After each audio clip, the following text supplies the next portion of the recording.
Buenos días.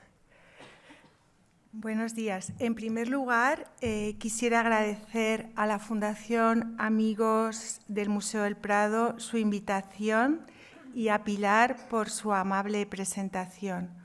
Para mí, hablar desde esta tribuna supone un gran honor. Como historiadora del arte y como amiga del Museo del Prado, como les ha contado Pilar, desde mis tiempos de estudiante en la Complutense, pero también como aragonesa y rendida admiradora de Francisco de Goya y Lucientes, un artista total que me sobrecoge. Y, por supuesto, quiero agradecerles a todos ustedes su masiva asistencia en esta mañana de domingo.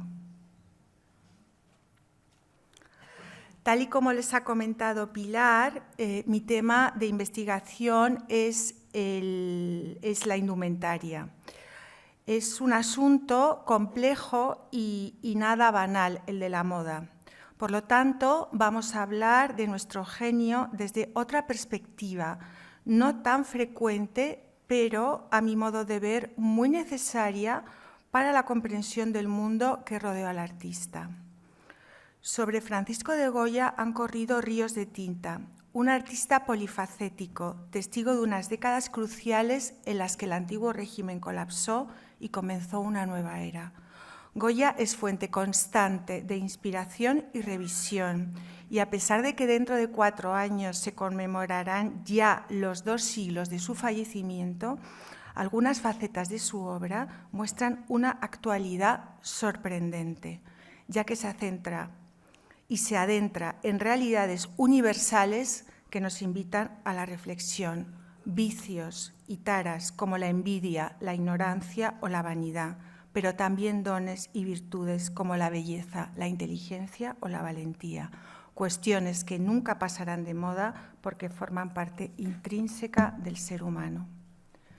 Comenzando por el mismo principio, les diré que la palabra moda es de origen francés y que comenzó a ser utilizada en España a mediados del siglo XVII y ya aparece en el Diccionario de Autoridades en 1734.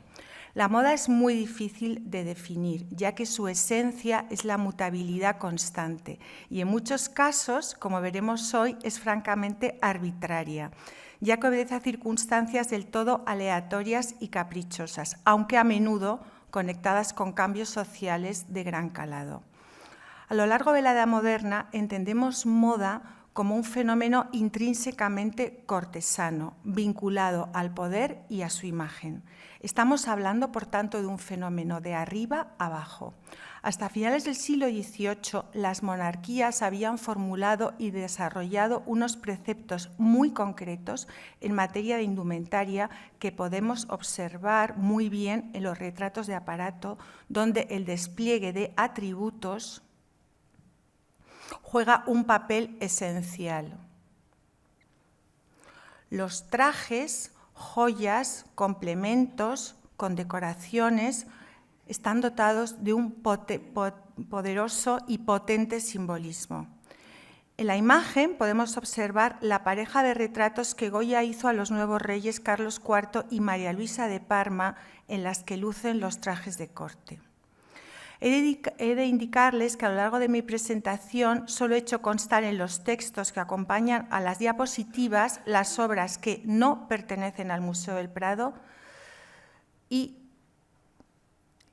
las que no pertenecen a Francisco de Goya para aligerar un poco las notas en las imágenes y que ustedes pues, las puedan ver mucho mejor.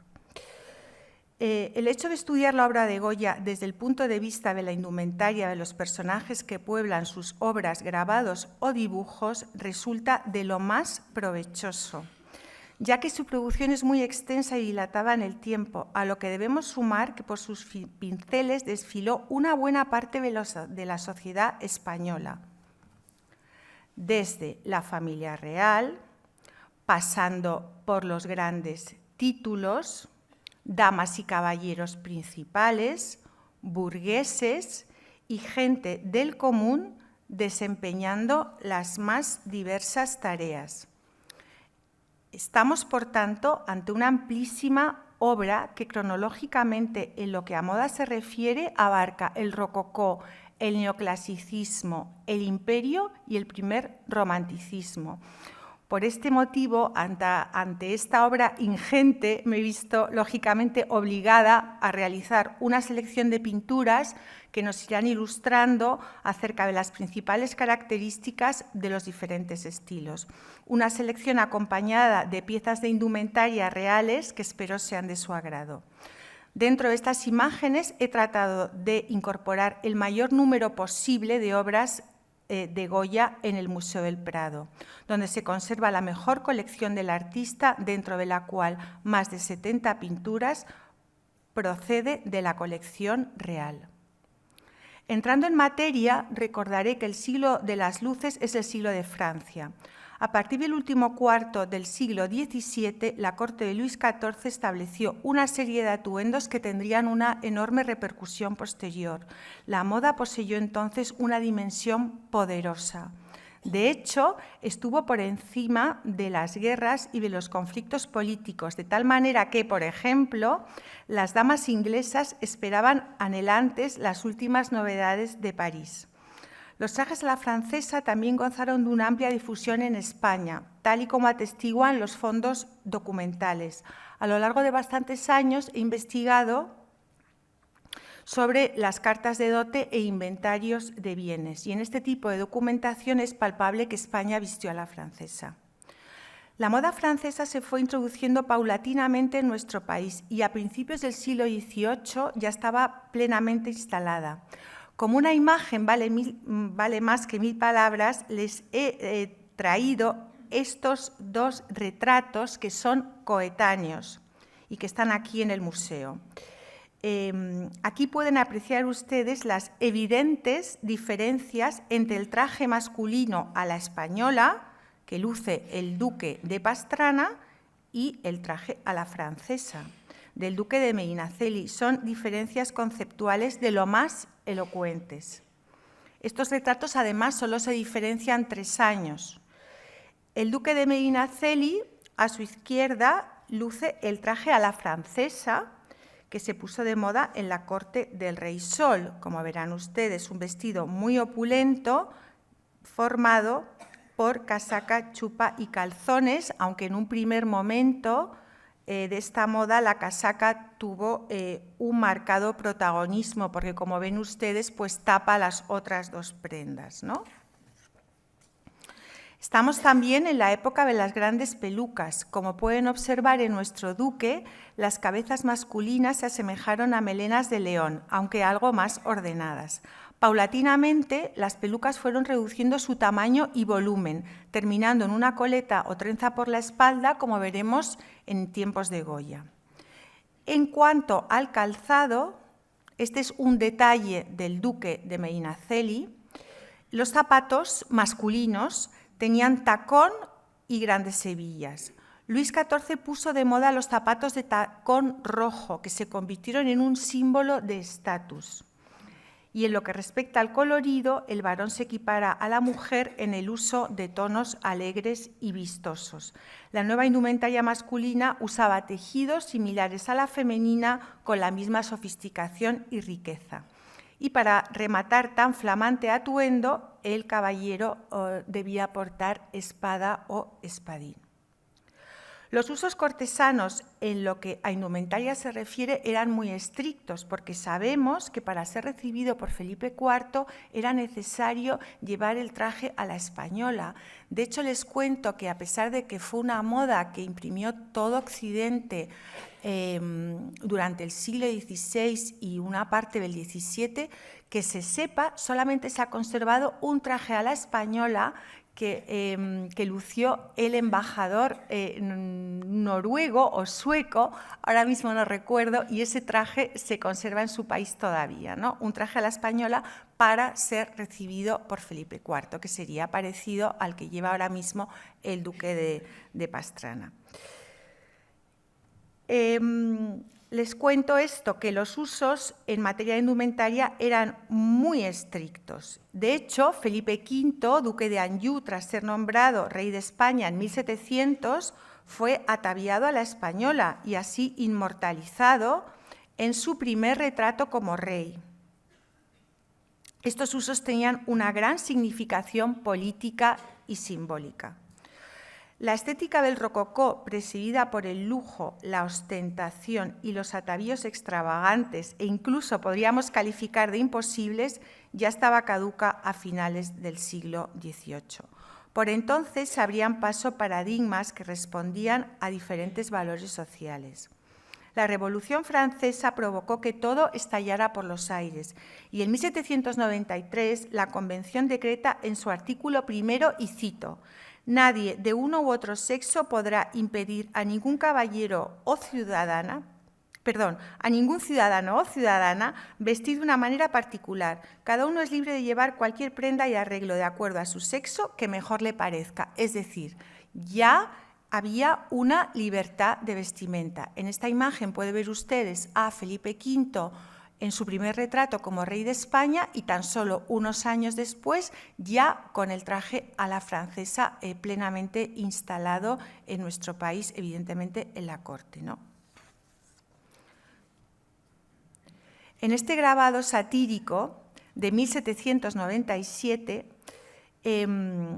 es un magnífico ejemplo para ver enfrentados las nuevas y las viejas modas. Podemos apreciar la reacción de sorpresa de las dos parejas. La de la izquierda exclama: «¡Ah, qué antigüedad!», mientras que la derecha afirma: «¡Oh, qué locura la novedad!». Pero es un grabado muy interesante porque con tan solo unos años de diferencia podemos ver, bueno, pues cómo había cambiado completamente la sociedad. Los nuevos postulados extirpaban de raíz ciertas premisas que habían regido los usos sociales durante siglos y ya cada uno podía vestir como quisiera o más bien, evidentemente, como se lo permitieran sus medios económicos. Eso es un hecho, pero es un hecho indiscutible que en el ser humano siempre habrá un afán de diferenciación. Tal y como escribió Balzac, y cito: «El patán se cubre, el rico o el tonto se atavían, el hombre elegante se viste». La indumentaria es a la vez una ciencia, un arte, un hábito y una predisposición natural. Tras esta breve introducción sobre el contexto histórico, esta conferencia no va a seguir un orden cronológico estricto. Para ajustarnos a un discurso lo más claro y didáctico posible, habremos de movernos con alguna libertad en las sucesivas etapas de la vida y la obra de Goya. Comenzando por los cartones para tapices, entre 1775 y 92 Goya realizó 7 series de cartones de tapices para la Real Fábrica de Santa Bárbara destinados a la decoración de los sitios reales del Escorial y el Pardo. Estas series, que bueno, la gran colección está aquí en el Museo del Prado y además es muy agradable porque está en la planta de arriba y prácticamente hay muy poca gente. Estas series suponen una fuente de extraordinario interés para conocer la indumentaria de un amplio sector social, aunque gozan de mayor protagonismo las clases populares. Se trata de escenas cotidianas, muchas de ellas lúdicas, pero ya en algunas se intuye la crítica social que el artista desarrollará con posterioridad. Los cartones nos llevan a la capital de España con sus ferias, romerías, bailes o puestos de venta ambulante. El artista nos abre una ventana al Madrid de pleno siglo XVIII que nos permite contemplar muchas de las costumbres en boga. La pintura de género no estaba tan bien considerada como la de historia o la religiosa, pero a nuestros ojos actuales nos resulta fascinante porque nos adentra en la vida real de otros tiempos. En el cartón La boda, una bella joven va a contraer matrimonio con un hombre rico y sumamente feo, una fealdad que anuncia y permite suponer otros defectos. Esta escena de un matrimonio de conveniencia muestra el traje masculino.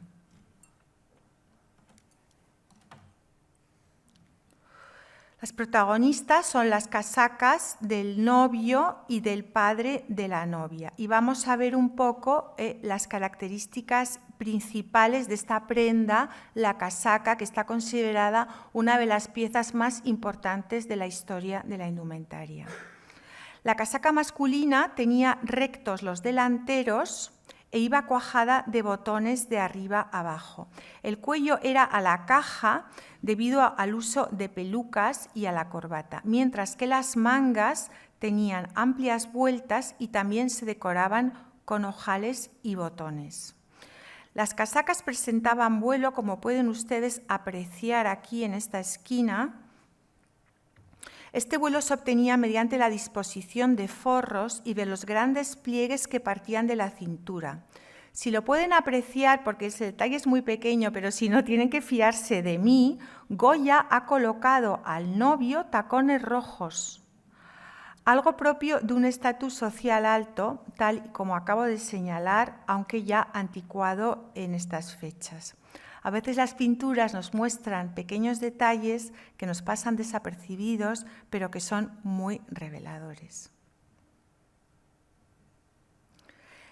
El atuendo masculino, que en España se denominó a la francesa, a la moda o a lo militar, así aparece en los textos y en los documentos, lo vamos a ver aquí en el retrato de Carlos III Cazador de Goya, que nos permite observar el traje masculino de frente. Este traje se remontaba al uniforme utilizado por el ejército francés, que fue trasladado a la indumentaria civil por Luis XIV. Un caballero vestía las siguientes prendas. En primer lugar, la camisa blanca de lino. La camisa ha sido la prenda de ropa interior por excelencia que hemos usado los hombres y mujeres hasta comienzos del siglo XX. Camisa de lino, que podía ser más o menos fino. Muchas veces la camisa se confeccionaba con un material para las mangas y otro para el cuerpo. Y las más elegantes llevaban cuellos y puños de encaje, y estos últimos pues asomaban por las mangas de la casaca. La chupa llegaba a medio muslo. En un principio tenía mangas, pero las fue perdiendo, convirtiéndose en un chaleco. Se cerraba mediante botones, menos los superiores, para dejar espacio a la corbata. La espada, aquí un simple cuchillo de monte, se colocaba atada a un cinturón y era un elemento imprescindible. Los calzones se ajustaban al talle y se cerraban en las piernas, ya veremos un ejemplo más adelante, por medio de botones y una hebilla. El resto de las piernas se cubrían con medias de seda, que eran obligatorias en el atuendo de un caballero elegante. Por ejemplo, es muy curioso ver en los documentos también de personas modestas cómo suelen tener casi siempre, aunque sea un par de medias de seda en el siglo XVIII. Y bueno, en este caso, claro, Carlos III luce polainas como corresponde a su atuendo de cazador. La corbata era el adorno del cuello y, al igual que la camisa, era blanca. Esta pieza consistía en una especie de pañuelo anudado al cuello que caía por delante, y su origen se remonta a un tipo de cuello utilizado por los soldados croatas que lucharon en las filas de Luis XIII. Hacia 1650, la corbata estaba implantada en Francia. El atuendo del rey se completa con el sombrero de tres picos, que es el tocado masculino a la moda en el siglo XVIII.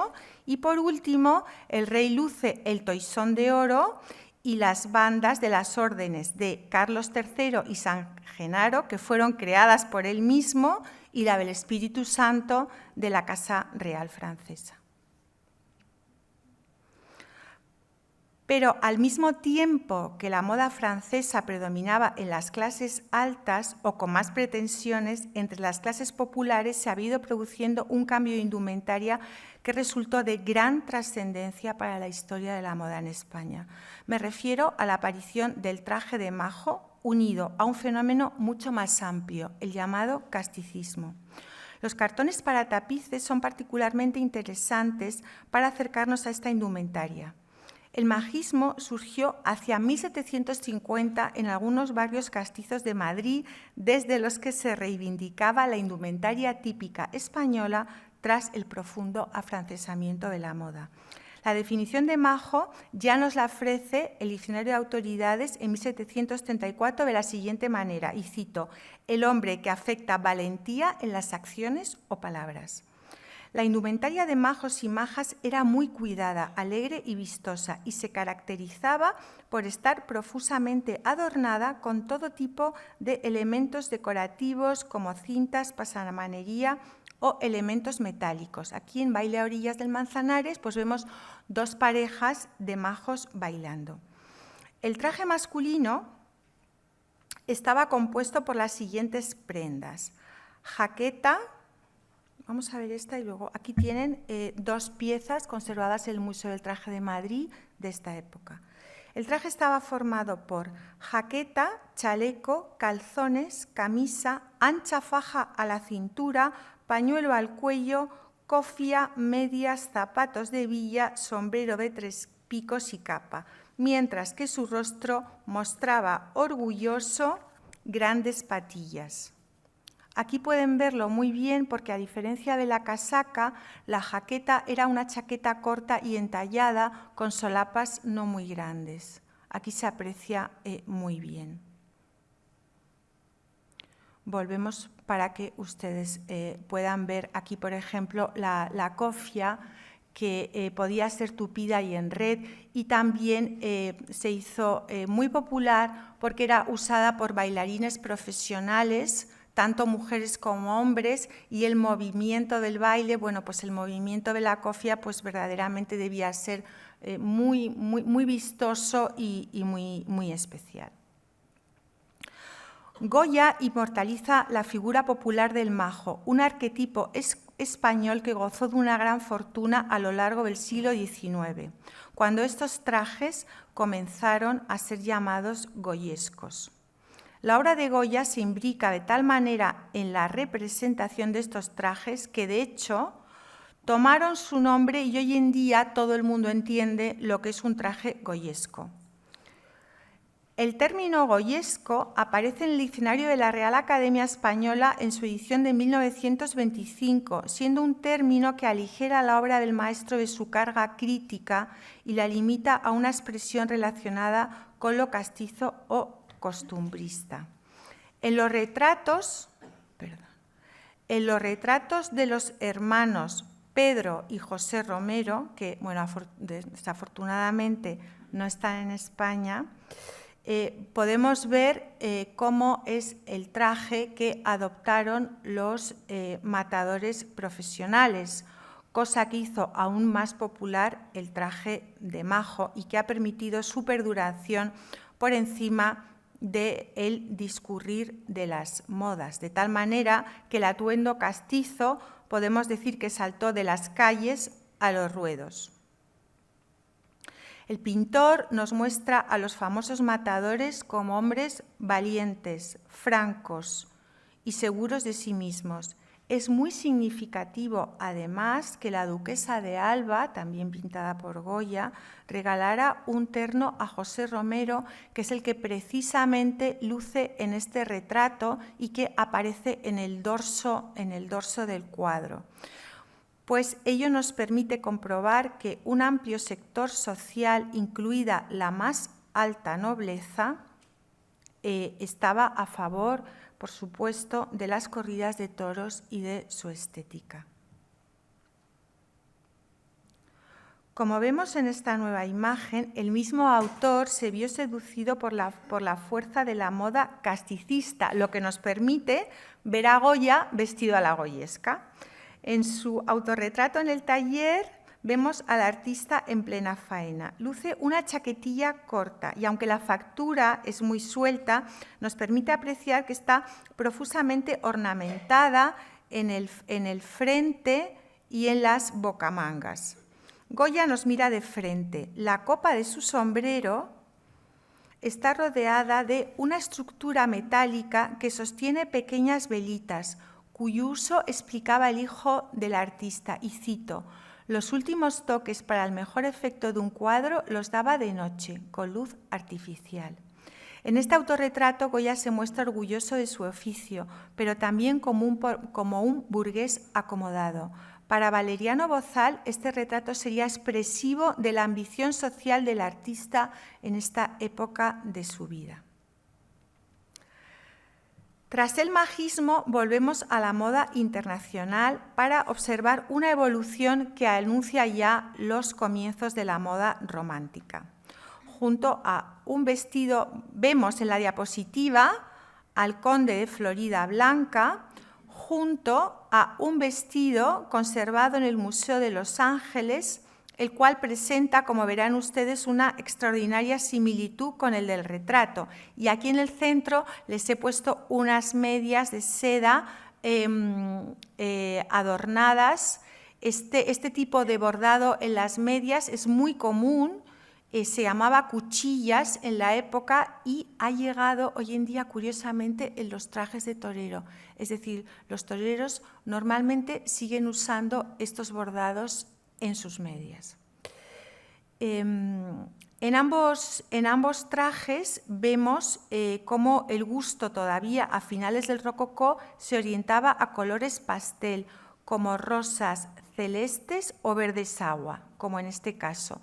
También varios retratos que se conservan en este museo y, por ejemplo, en la Real Academia de San Fernando, varios retratos de Carlos IV, de la mano de Goya, Valle u otros autores, pues nos permite ver que arriba vestido de rojo, de rosa, de azul pálido, es decir, bueno, pues este colorido tan propio de la época.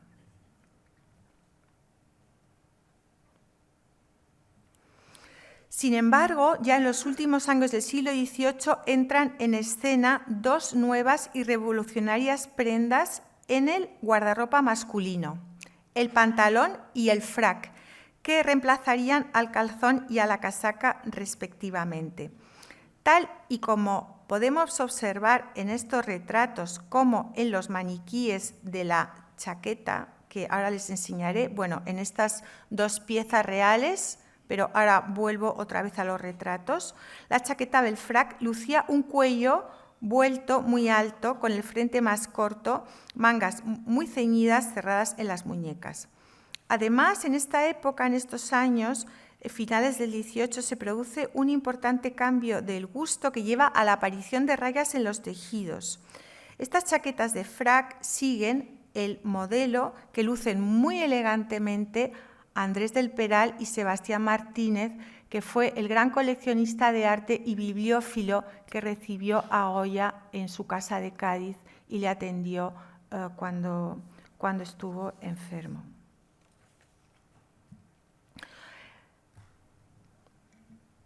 Y aquí pueden ver dos chaquetas de frac que se conservan en el Museo del Traje de Madrid, el cual les invito a visitar, donde también pues podemos ver cómo el frac ya ha perdido completamente los faldones delanteros y es como una chaqueta corta con un cuello muy alto.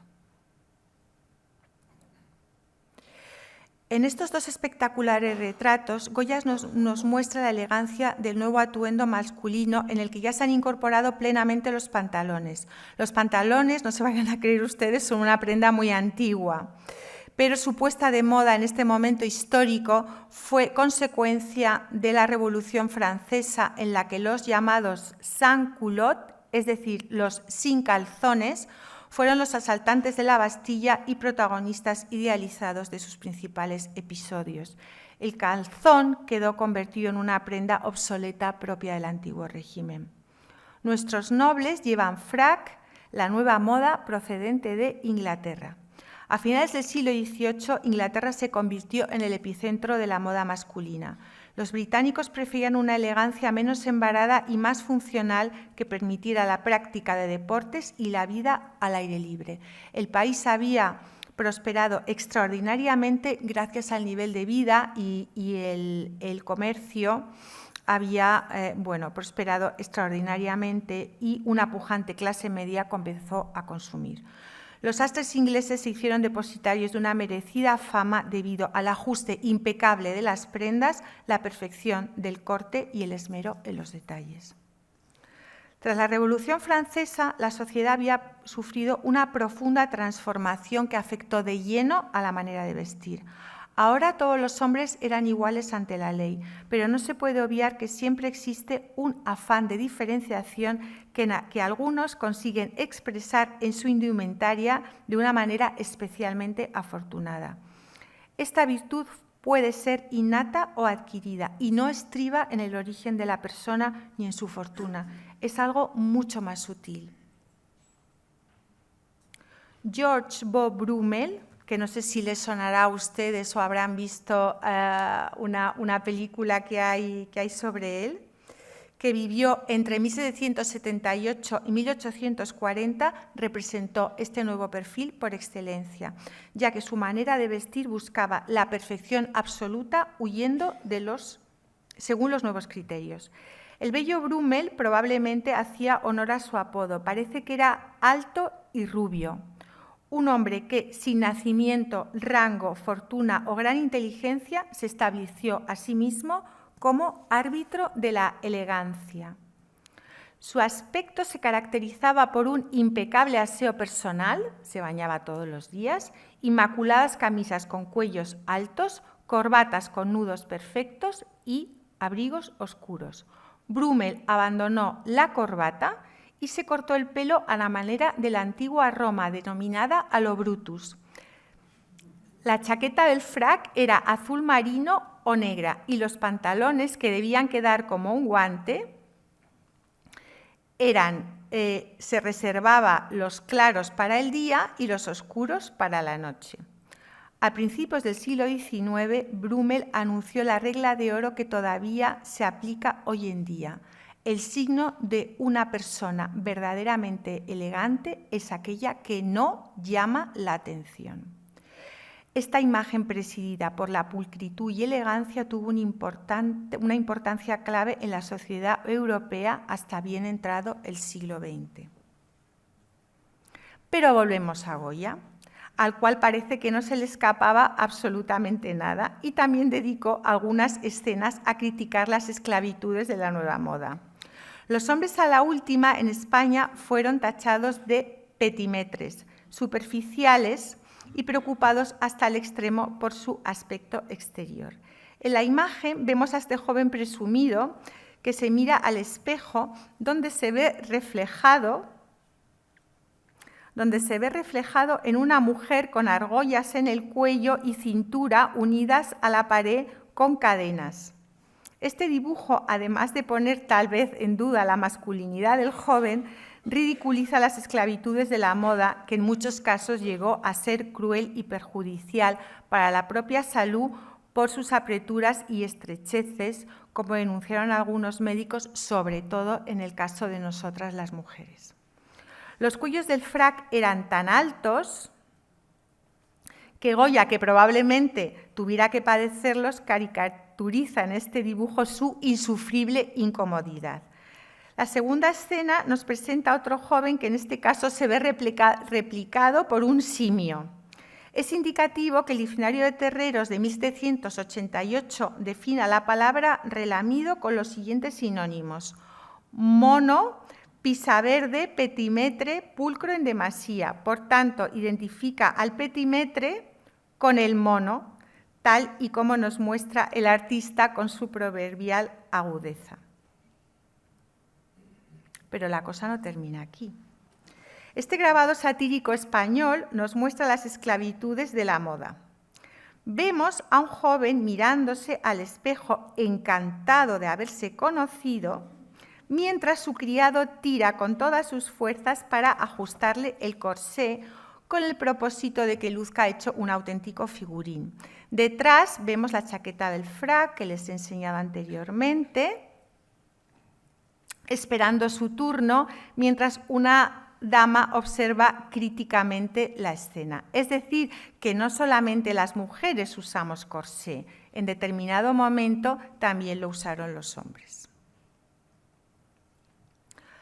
Pero ya en este retrato de Goya de su amigo Juan Bautista de Mugiro, realizado años después, comprobamos el gran cambio que se produjo en la indumentaria masculina a principios del siglo XIX.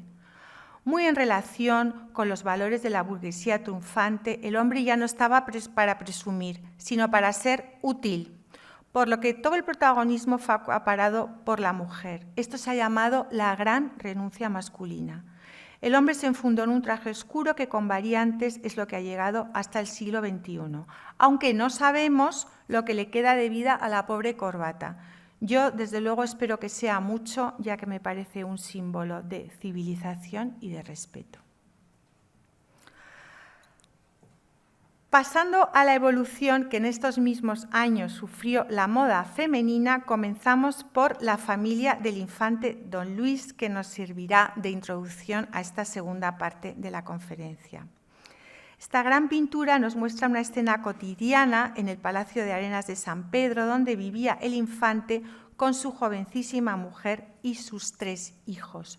Este tipo de representaciones de toilettes femeninas ya habían aparecido en la pintura inglesa y francesa. Goya nos conduce a una sala del palacio donde fue invitado por el infante. Vemos al infante de perfil que está haciendo un solitario y a su bella mujer, que en este momento tenía tan solo 25 años, atendida por el peluquero, que sabemos cómo se llamaba Santos García. Ella luce un peinador, es decir, una vez que la mujer estaba arreglada o casi arreglada, porque la indumentaria era bastante complicada, se colocaban un peinador por los hombros, tanto hombres como mujeres, para que se produjera al peinado y empolvado de las pelucas, ¿no? Entonces, el peinador, que a veces también en los casos más lujosos tenía encajes, bueno, podía estar fabricado con tejidos muy preciosos, pues es una pieza también muy normal en el guardarropa de este tiempo. A su derecha, ven ustedes aquí, aparecen 2 damas tocadas con grandes cofias, aquí otra que sujeta a la niña pequeña, y llevan a su vez en una bandeja de plata otra cofia que probablemente, evidentemente, será para la mujer del infante, y un tarro con esencias que probablemente pues, también será algún producto para el cometido del peluquero. Tal y como podemos observar, las cofias alcanzaron tamaños más que importantes, y aquí también en muchos documentos aparecen como escofias o escofietas. El 20 de septiembre de 1783, Goya escribe a su amigo Zapater sobre su estancia en Arenas de San Pedro y comenta, y cito: «Su Alteza me ha hecho 1000 honores, he hecho su retrato, el de su señora, y niño y niña, con un aplauso inesperado por haber ido ya otros pintores y no haber acertado en esto». Como veremos, España siguió los modelos internacionales, pero aquí fue muy común el traje compuesto por casaca y basquiña. La casaca femenina se inspiraba en la masculina, era entallada y ceñida a la cintura. Su escote era despejado y las mangas llegaban por debajo del codo. Por aquí ya asomarían los volantes de la camisa. Aunque también, como la masculina, evolucionó y las mangas se fueron alargando. Verán ustedes en esta imagen que los frentes de las casacas aparecen vacíos. ¿Por qué será? Bueno, pues es porque aquí se colocaba una pieza que se denominaba peto o petillo. Era una pieza rígida en forma de triángulo invertido que tenía una función decorativa. Aquí tienen 2, no corresponden a estas 2 casacas, pero pueden verlas ustedes muy bien. Ejercía el peto una función decorativa y también de sujeción, y cerraba la casaca mediante alfileres o se cosía por encima. No sé si habrán visto ustedes, seguro, muchos de ustedes, la película Las amistades peligrosas de Stephen Frears. En las primeras escenas, que son muy interesantes, además la película ganó el Oscar al mejor vestuario, se ve cómo los 2 protagonistas, los malísimos Marquesa y Conde, están siendo ataviados. Y es muy interesante para ver cómo es el proceso tanto del vestido como del maquillaje y del peinado en la elección de de las pelucas. Para salir a la calle, el sobretodo femenino más común en España seguía siendo el manto. Los había de muchos tipos y generalmente era negro. Pero vemos que Goya estaba al tanto de las últimas tendencias, ya que a la protagonista del quitasol la cubre con un cabriolé. Una pieza de abrigo que podemos ver en grabados de modas franceses del momento bajo la denominación de pelisse. Se trataba de una especie de capa con aberturas para los brazos. La joven del quitasol luce un cabriolé con vueltas y forro de piel, al igual que la joven, aquí lo pueden apreciar ustedes, que está comprando en la tienda de Giuliani, un comercio en la madrileña calle Montera. En esta escena, Luis Paret, contemporáneo de Goya, nos muestra a una elegante pareja de compras que está acompañada por su hijo y la niñera. La dama, además de lucir el cabriolé, luce el traje nacional español, es decir, una basquiña negra y una mantilla. Esta denominación responde a que durante los últimos 30 años del siglo XVIII y los primeros 20 del siglo XIX se prodigó en España un traje propio de nuestro país que llamó poderosamente la atención a los extranjeros y que en sus crónicas lo denominaron traje nacional español. ¿Y en qué consistía este traje? Las españolas de las ciudades se ponían siempre encima de sus demás vestidos para salir a la calle o a la iglesia una falda negra llamada basquiña y se cubrían la cabeza y los hombros con la mantilla, negra o blanca. Lo curioso es que se quitaban estos vestidos tan pronto entraban en una casa, aunque fueran para una estancia breve.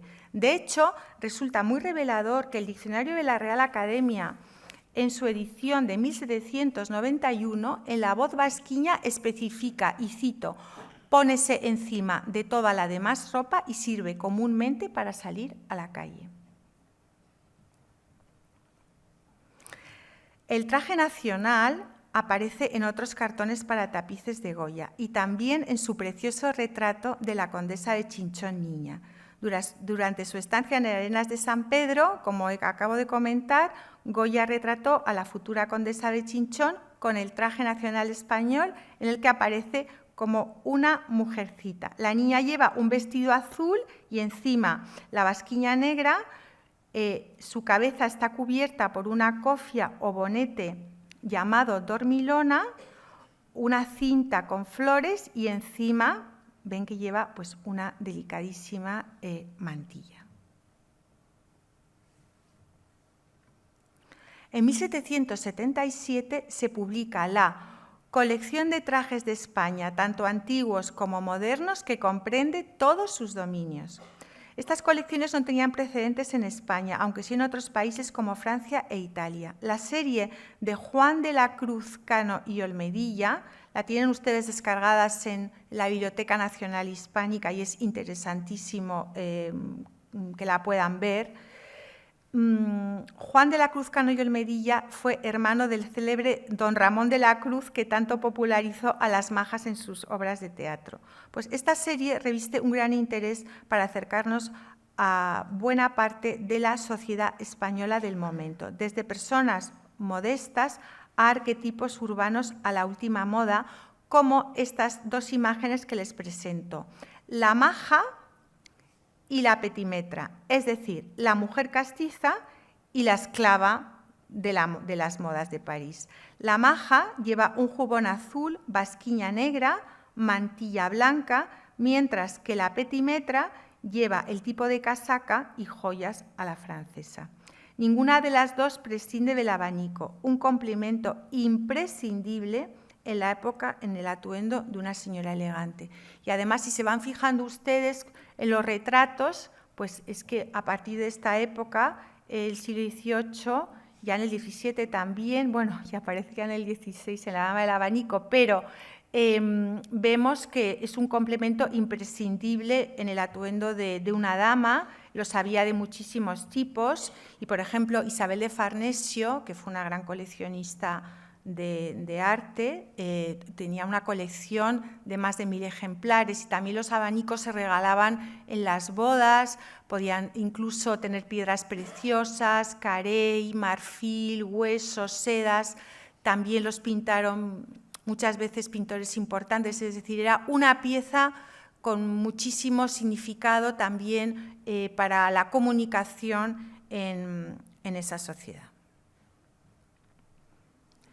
Pero no solamente nos debemos fijar en el exterior, sino también en las prendas que se llevaban ocultas. En esta imagen podemos apreciar dos piezas que se llevaban ocultas y cuyos volúmenes se trasladaban al exterior: la cotilla y el tontillo. La cotilla era un cuerpo con ballenas que se colocaba sobre la camisa, levantaba y ensalzaba el pecho, estrechaba la cintura y se usaba con cintas, se ataba con cintas por detrás o por delante. La pieza solía ser muy abierta en la parte del busto y tener un amplio escote. Y por aquí asomaba el encaje de la camisa o su guarnición. A partir de la cintura se remataba, como en este ejemplo, en faldillas o en recto. El tontillo era un ahuecador de faldas que desplazaba el volumen a los lados. Estos ahuecadores tuvieron una larga historia desde el siglo XV. Es más, Carmen Bernis, que ha sido la más prestigiosa historiadora de la moda en España, y siento tantísimo no haberla conocido, Carmen Bernis asegura en sus trabajos que el verdugado, que es como el primer ahuecador, es de origen español. Es decir, que este tipo de estructuras que han tenido una enorme fama en la indumentaria y se han prolongado desde el siglo XV a principios del XX, tuvieron su origen en nuestro país. El retrato de María Luisa de Parma con tontillo, se llama así la reina María Luisa con tontillo. Comparando estos dos, pues podemos hacernos muy bien la idea de la estructura que ya llevaría debajo para que la falda pudiera sustentarse y tener la dignidad necesaria, ¿no?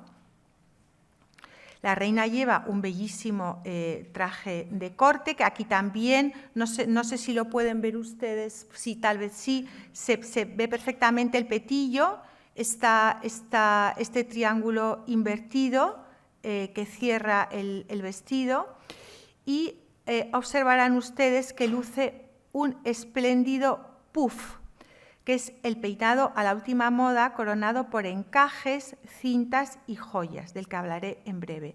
Pero también fíjense ustedes que lleva un gran lunar en la sien. Estos lunares se pusieron de moda en el siglo XVIII y a veces se disponían varios por el rostro. Su cometido podría ser el de disimular las marcas de la viruela o, como se ha creído ver, representar también un medio de comunicación de su portadora, aunque también es posible que se tratara de una simple moda. Los impresionantes trajes de corte que han llegado a la actualidad ponen de manifiesto el derroche de lujo y complejidad que lucieron las altas damas en el siglo de las luces. Lamentablemente no se han conservado los trajes de la reina María Luisa, una devota de la moda que hizo muchos encargos a París. Comenzando por los modelos internacionales que se usaron en España, he escogido este retrato de María Teresa de Vallabriga, la mujer del infante don Luis, a la que vimos hace unos minutos en su toilette. Viste aquí y va peinada a la francesa, aunque se cubre con una manteleta negra que me parece algo más típicamente español. Si nos fijamos en la falda, apreciamos que se trata de un vestido a la polonesa. El siglo XVIII fue especialmente rico en creaciones indumentarias y uno de los modelos femeninos más originales fue el vestido a la polonesa, que fue una creación de la modista de María Antonieta, que se llamaba Rose Bertin. Este vestido estuvo de moda entre 1770 y 85 y sus características eran un cuerpo ajustado con escote redondeado y una falda con alzafaldas que se recogían en la parte posterior formando 3 paneles drapeados con diferentes larguras. Todo esto dispuesto sobre un miriñaque en forma de tonel que dejaba a la vista los pies. Aquí tienen 2 modelos reales en los que ustedes lo pueden observar mejor. El hecho de que los pies se dejaran a la vista, hoy en día nos parece algo un poco absurdo tal vez, perdón, pero en ese momento pues, supuso una pequeña revolución. Perdón. Sobre todo porque en España particularmente que una mujer enseñara los pies era algo considerado muy pecaminoso. Y algunos de los extranjeros que vinieron y luego escribieron sus relaciones de los viajes a España estaban muy impresionados por esta costumbre española de que las mujeres siempre lleváramos cubiertos los pies, de tal manera que en muchas ocasiones las faldas tenían como un doble por el cual al sentarnos los pies quedarán ocultos. Cosas nuestras. En fin. No podemos obviar que uno de los aspectos más llamativos de la moda femenina del último cuarto del XVIII son los estrafalarios peinados denominados puffs. En 1775, fecha de la coronación de Luis XVI, fue cuando María Antonieta usó el citado peinado que había sido creación de su peluquero Monsieur Léonard. El extravagante peinado, aunque en principio causó un gran estupor, se puso rápidamente de moda y se convirtió en un medio de comunicación de su portadora, de tal manera que había distintos tipos de peinado, como distintas variantes, y la mujer que lo llevaba podía comunicar su estado de ánimo mediante todo lo que luciera en su cabeza. Uno de los más espectaculares puffs que he encontrado en la pintura es este de la princesa de Lamballe, que era íntima amiga de María Antonieta y que, por desgracia, pues sufrió la misma muerte terrible en la guillotina. La princesa de Lamballe, como podrán ustedes apreciar, luce un auténtico edificio en la cabeza. Bien. El puff era una estructura fabricada a base de alambre, tela, gasa, crin de caballo, polvos y cabello falso, todo ello adornado con cintas, plumas y joyas. Algunos puffs presentaban una naturaleza muerta en miniatura. Por ejemplo, había un tipo de puff que se llamaba puff a la jardinera, en el cual se llevaban verduras. Otros proponían la expresión de un sentimiento como el llamado puff sentimental. Y en ciertos casos sirvieron para conmemorar un acontecimiento, como el llamado puff circunstancial, que son los que recrean estos grabados. Tal vez el puff más famoso de la historia fue el que usó María Antonieta para conmemorar la victoria de la fragata francesa La Belle Poule sobre los ingleses, en el que el peinado se adornaba con una réplica del barco. Estos grabados nos muestran a las claras la complejidad y extravagancia a la que llegaron las cabezas femeninas. Y estos modelos también llegaron a España y, por supuesto, pues varios ilustrados se quejaban muchísimo, diciendo que era un disparate, que los maridos estaban arruinados, en fin, muchísimas quejas, porque además el peluquero se convirtió en un personaje absolutamente esencial, yo creo que para la paz doméstica, ¿no? Otro de los modelos extranjeros que se usaron en España fue el llamado vaquero a la inglesa, que es el que luce la condesa de Altamira en este retrato. Se trata de un bello vestido de tela rosa pálido cuya falda Goya ha adornado con un estampado de gran delicadeza que ya nos muestra la estética neoclásica. El vestido a la inglesa refleja la propensión a la anglomanía a finales del siglo XVIII y el interés predominante de la élite por el mundo natural idealizado. Nunca fue lo suficientemente formal como para ser un vestido oficial de corte, sino que se usaba en los salones y en la vida cotidiana. También era normal que este vestido estuviera acompañado por un pañuelo que se llamaba fichu, que se colocaban delante del pecho.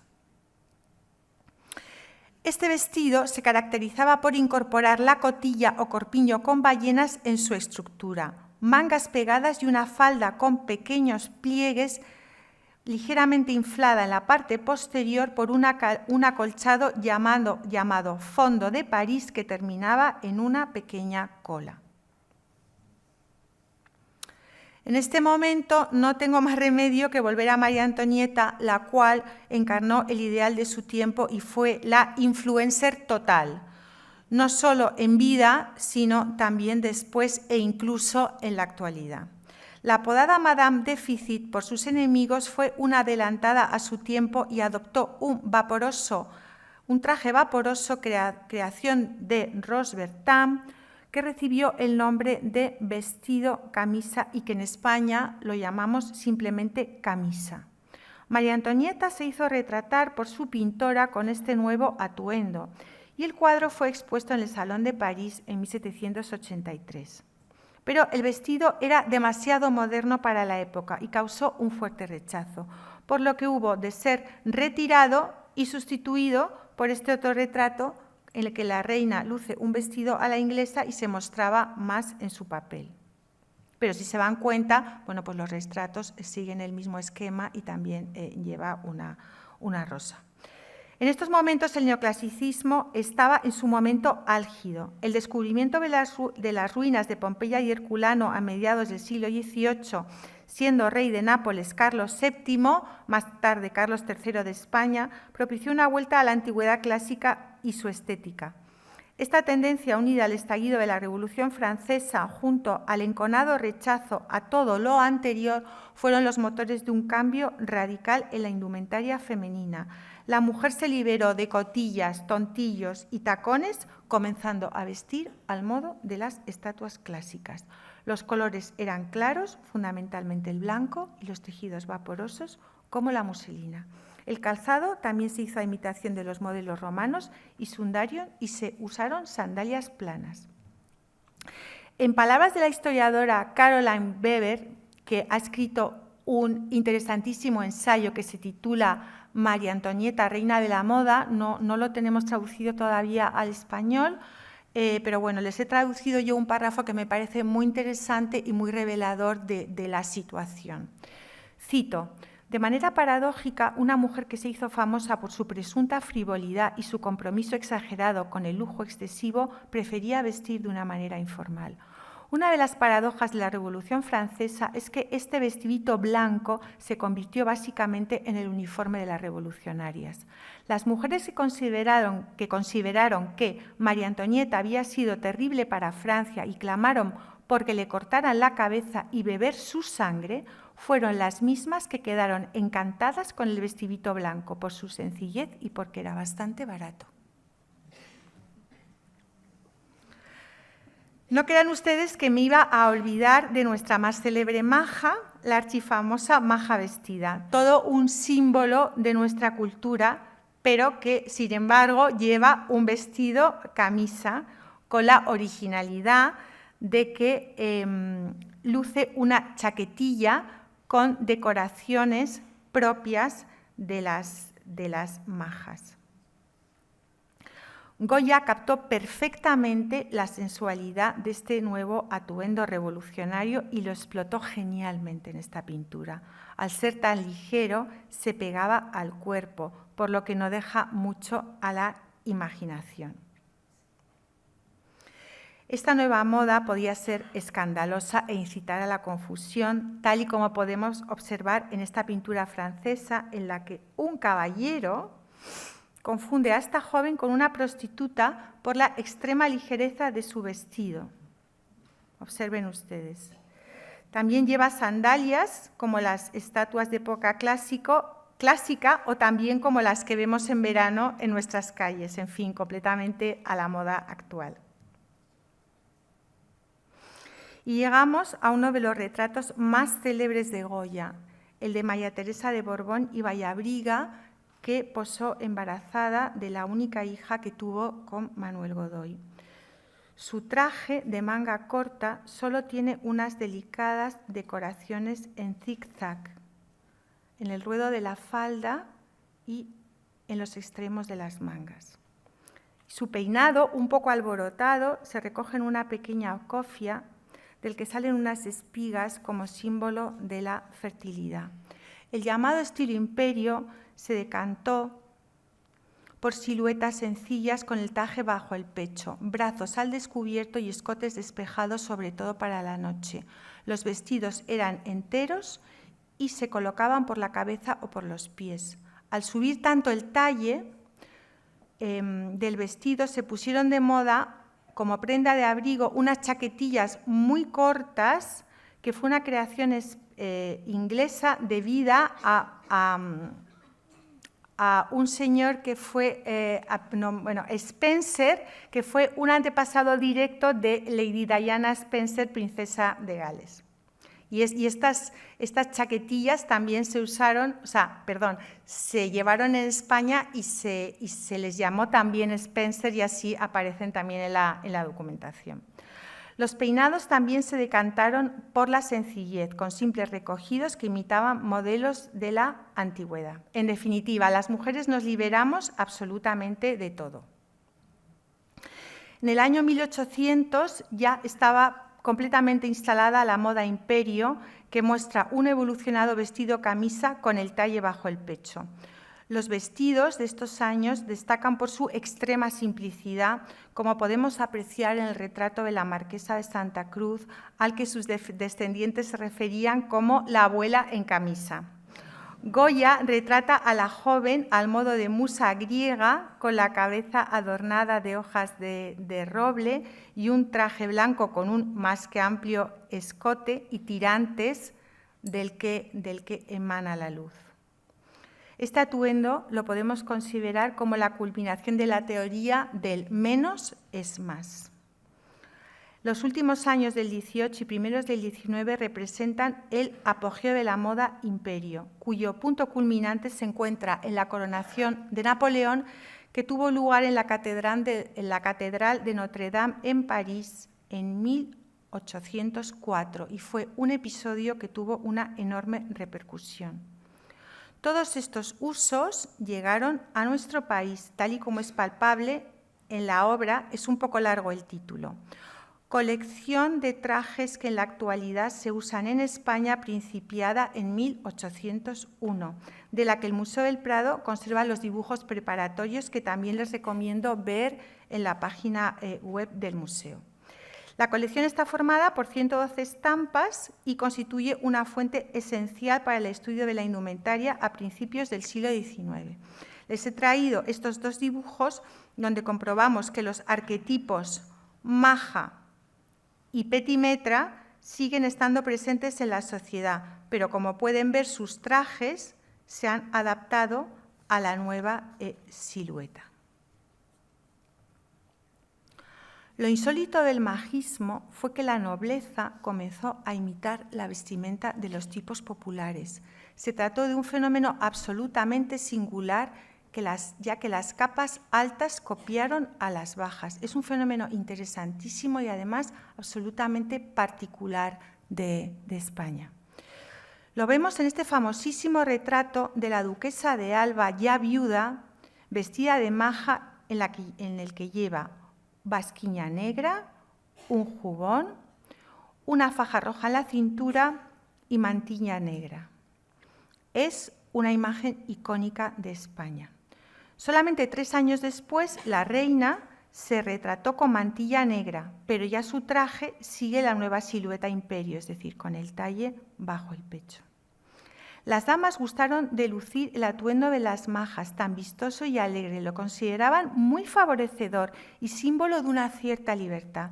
La misma reina escribe en una carta el 24 de septiembre de 1799, y cito: «Me retrata Goya de mantilla de cuerpo entero y dicen sale muy bien». La gran moña rosa que luce en la cabeza fue llamada caramba por la tonadillera María Antonia Vallejo, apodada La Caramba, que la puso de moda en las tablas, y de allí pasó a la cabeza de las españolas. Estas moñas también aparecen en diversos retratos de Goya y de otros artistas. En cuanto a la mantilla, baste decir que hasta mediados del siglo XIX la mantilla era una prenda básica en el ajuar de cualquier mujer española. Todas las españolas salíamos a la calle con la cabeza cubierta, fundamentalmente, desde luego, las casadas, las viudas y las señoras de una determinada edad, aunque es muy probable que también salieran con la cabeza cubierta las solteras o las niñas para ir a misa. Las mantillas, es que ahora estoy concluyendo un ensayo sobre la mantilla española, que he tenido que estudiar muchísimo este asunto, y las mantillas en la época de Goya ya se decantan por el uso del blanco o del negro, pero antes eran de colores, y a partir del siglo XVI ya aparecen en la documentación, normalmente bajo la denominación mantellina, y son de muchísimos colores, son rojas, son verdes, son amarillas, tienen todo tipo de decoraciones, tienen hilo de plata, hilo de oro, encajes, pueden ser de un color por delante y de otro por detrás, es decir, una pieza espectacular. Siempre pienso cómo serían las calles con las mujeres, pues con las cabezas tocadas con tantísimo color. Pero ya en esta época pues se decantaron por el blanco y el negro, que es lo que Goya ha retratado a tantísimas señoras y altas damas con la mantilla. Entonces, lo que les quería comentar es que el hecho de que Goya retrate a tantas mujeres con mantilla que lucen el traje internacional, es decir, que van completamente a la moda, pero lo original de España es que llevan la mantilla, es que a mí me da la sensación de que las mujeres se veían muy favorecidas y que entonces pues decidían ser tocadas con la mantilla para ser retratadas. Y aquí, también en los caprichos aparece mucho la mantilla, pero en uno de los más célebres, que es Volaverunt, que también podemos observar que lleva el traje nacional español, porque pues lleva la basquiña y la mantilla, ¿no?